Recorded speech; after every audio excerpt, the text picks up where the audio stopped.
Assalamualaikum warahmatullahi wabarakatuh. Selamat pagi anak-anak semuanya. Kembali di mata pelajaran administrasi sistem jaringan. Pada kesempatan kali ini kita akan membahas materi tentang dedicated hosting server, di mana di sini merupakan salah satu dari kelima jenis hosting yang sudah kita bahas pada pertemuan sebelumnya. Pada ruang lingkup pembahasan di pertemuan kali ini nantinya kita akan membahas penjelasan atau definisi dari dedicated server dan juga dedicated hosting. Nah, sebelumnya, apakah kalian sudah tahu apa yang dimaksud dengan dedicated server? Nah, pertanyaan ini itu biasanya muncul pada kita yang ingin mengelola blog ataupun website dengan cara yang lebih profesional. Biasanya, ketika seseorang itu merasa kurang puas dengan segala batasan yang ada pada hosting versi gratis, ataupun ketika seorang blogger ingin memindahkan blog dari Blogspot ke WordPress self-hosted. Nah, istilah dedicated server ini itu sangat erat dengan yang namanya hosting. Karena memang pada faktanya, dedicated server itu adalah salah satu tipe hosting. Maka dari itu, definisi dari dedicated server itu adalah salah satu tipe hosting yang menawarkan sebuah fasilitas server dengan skala penuh kepada hanya satu buah akun penyewa. Artinya apa? Jika kita memutuskan untuk membeli sebuah layanan hosting dedicated server, di mana sebenarnya dalam hal ini kita hanya menyewa, maka kita akan mendapatkan akses sepenuhnya terhadap sebuah server. Dan nantinya kita dapat melakukan pemilihan sistem operasi sendiri dan juga langsung menginstalkan pada server kita. Kemudian juga kita secara bebas menginstal software aplikasinya sendiri dan bahkan mengupdate aplikasi yang sudah dipakai. Dan masih banyak lagi yang lainnya karena di situ kita mempunyai akses penuh.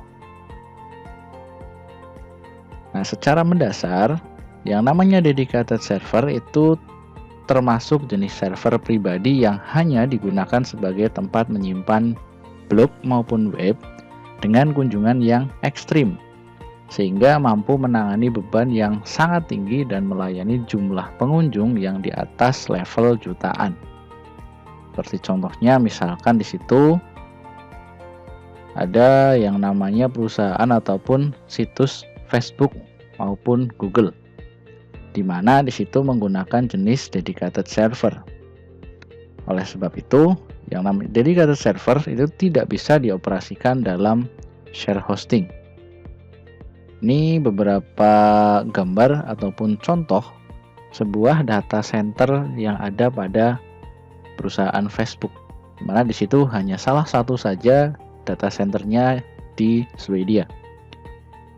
Kemudian servernya untuk menampung berbagai jenis data yang ditampilkan pada Facebook itu bentuknya seperti ini, memanjang ke seluruh ruangan.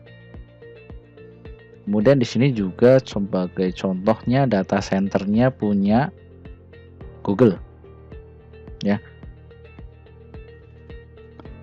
Ini salah satunya juga untuk data center pada Google. Tampilan untuk servernya seperti ini, banyak sekali. Ini juga. Kemudian dedicated hosting itu identik dengan layanan hosting di mana sebuah server yang dipakai hanya oleh satu buah akun ataupun satu orang klien saja. Nah, yang namanya dedicated hosting itu terdiri dari colocation dan juga dedicated server. Di mana di situ yang namanya colocation itu merupakan sebuah server di mana nantinya itu mesin akan disediakan oleh klien sendiri dan akan diletakkan pada data center penyedia hosting. Nah, sedangkan dedicated server di situ mesinnya disediakan oleh pihak penyedia hosting.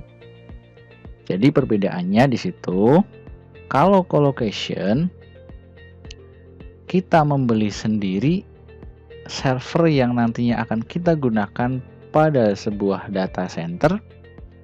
Sedangkan dedicated server, di situ kita langsung menyewa servernya yang sudah ada pada data centernya.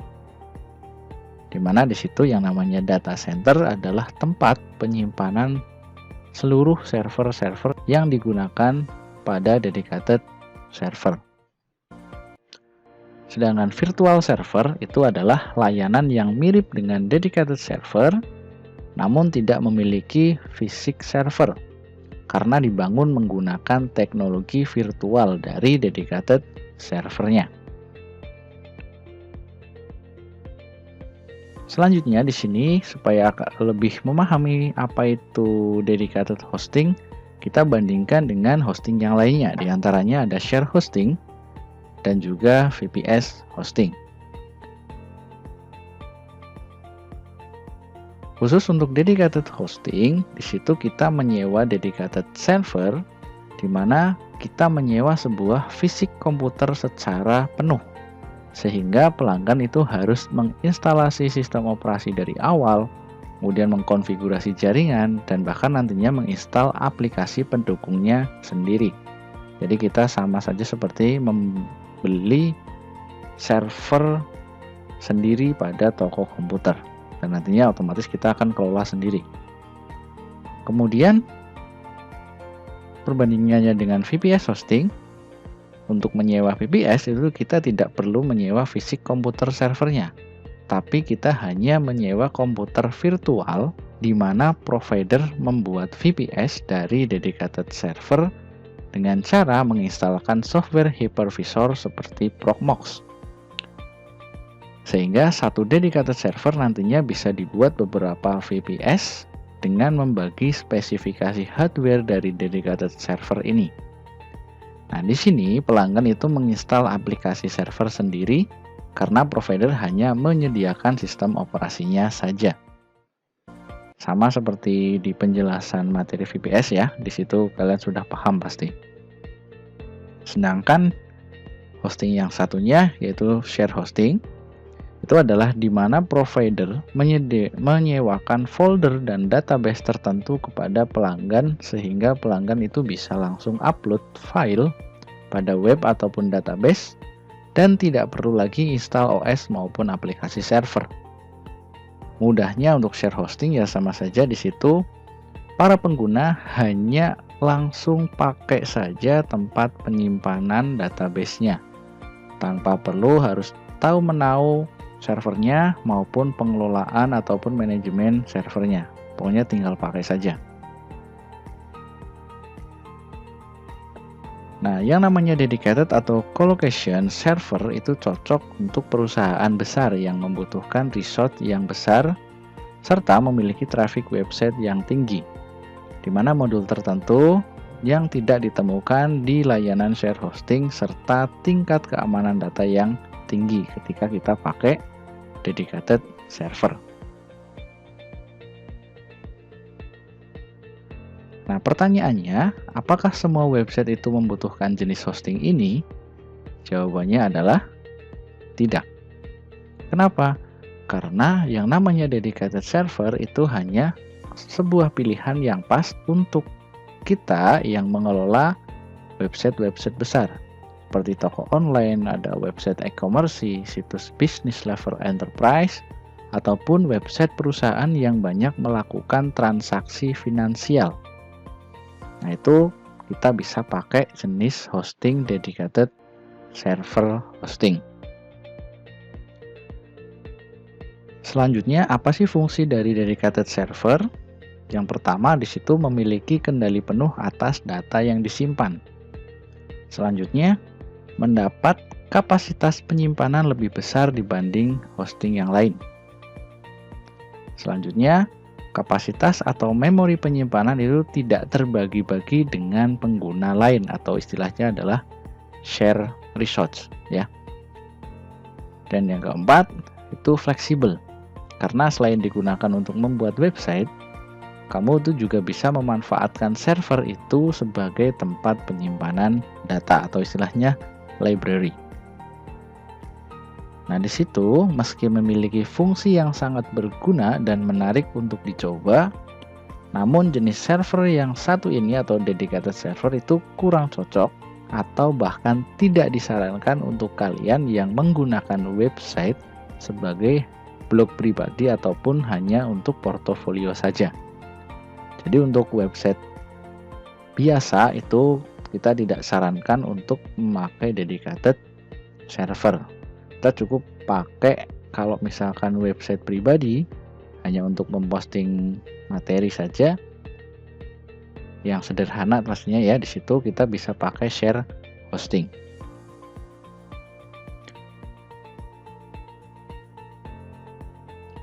Kemudian manfaat dari dedicated server itu diantaranya yang pertama ada dapat menggunakan alamat IP dedicated. Kemudian dapat meningkatkan traffic dari SEO. Kemudian keamanan yang terjamin. Selanjutnya fleksibilitas dan peningkatan kontrol. Kemudian peningkatan bandwidth-nya juga. Memiliki kebebasan kustomisasi pada software maupun konfigurasi yang lain karena di situ kita punya hak akses penuh pada sebuah servernya. Performa dan kinerjanya yang tinggi pada dedicated server dan juga memiliki akses penuh sebagai administrator atau akses root secara penuh.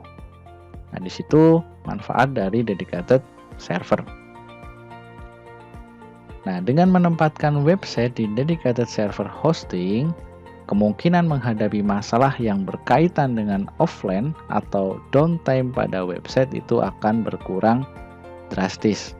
Atau istilahnya, websitenya ketika akan diakses karena pengunjungnya banyak, terjadi down atau tidak bisa diakses sama sekali. Kalau pakai dedicated server, nantinya tidak akan terjadi hal yang seperti itu. Oke, untuk pertemuan kali ini pembahasan pendahuluan tentang dedicated hosting server sampai di sini dulu. Silahkan dipelajari lagi untuk materinya dan video di sini silahkan kalian pahami pula. Kita lanjutkan pada materi selanjutnya di pertemuan berikutnya. Saya akhiri, wassalamualaikum warahmatullahi wabarakatuh.